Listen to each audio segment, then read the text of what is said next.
Hello everyone, welcome back to my channel blog by Rimi. আজ সকালটা শুরু করলাম এক কাপ চায়ের সঙ্গে। এই 2 সপ্তাহ ধরে আমার এক্সাম চলছিল, তাই আমি ঠিকমতো ভিডিও দিতে পারিনি।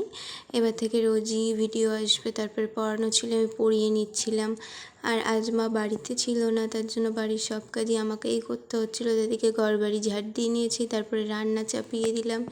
এদিকে সবজি অনেক রকমই ছিল, তার মধ্যে থেকে আমি বরবটিটা নিয়েছিলাম। বরবটিটা কাটছি, বরবটি দিয়ে আলু দিয়ে আর কাঁঠালের আঠি দিয়ে একটা চচ্চড়ি বানাবো। এদিকে কাটা হয়ে গেছে আর আমার এদিকে ভাতও প্রায় ফুটছে, হয়ে গেছে। ভাতটা নামিয়ে তারপর এখানে আমি আলু বরবটিটা চচ্চড়ি বসিয়ে দিলাম। তারপর করব তেল পটল, যার জন্য পটল কেটে আমি এখানে ভাজতে শুরু করে দিয়েছি। আর এদিকে আমি মশলাটাও বেটে নিয়েছি।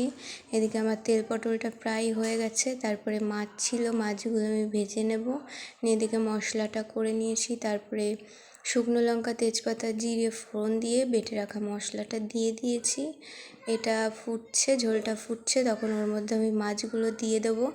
আমি ইলিশ মাছ কোনো দিনও রান্না করিনি, এই প্রথম রান্না করছি, জানি না কেমন হবে। তবে রান্না করতে করতে গরম লেগে গেছে, তাই একটু আইসক্রিম খেয়ে নিলাম। তারপরে স্নান সেরে যাবো পুজো দিতে। আমাদের গাছে, এই গাছটায় প্রথম এই পঞ্চজবা ফুলটা ফুটেছে, এটা তুলেছিলাম। আর কিছু ফুল ছিল, সেগুলো দিয়েই আমি পুজোটা সেরে নিলাম। আমার মতো কে কে রোজ বাড়িতে পুজো করো কমেন্টে বলো। তারপর আমি দুপুরের খাবারটা খেয়ে নিলাম। ওখানে ছিল আলু বরবটি চচ্চড়ি, তেল পটল আর ইলিশ মাছের ঝাল। তারপরে বাড়িতে বিকেলে আমার একটা দাদার মেয়ে এসেছিলো, পুচকু, খুব বদমাইশ হয়েছে। দেখো কেমন করে লাফাচ্ছে। এখনও হাঁটতে শেখেনি, তাও দেয়াল ধরে হাঁটার চেষ্টা করে। খুব পাকা হয়েছে ও।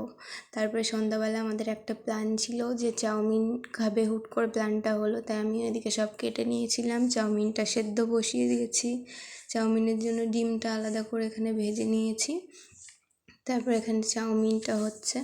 আমাদের বাড়িতে আবার সবাই হলুদ দেওয়া চাউমিন পছন্দ করে না, তাই এখানে সাদা চাউমিনই করে নিলাম। চাউমিনটা সবাইকে দিয়ে দিলাম। আর দাদা বাজার থেকে এনেছিল চিকেন মোমো, সেটাই সবাইকে দিলাম। সবাই মিলে খাওয়ার পরে আমার একটু ছবি আঁকতে মন হলো, তাই আমি বসে পড়লাম একটা জগন্নাথ দেবের ছবি আঁকতে।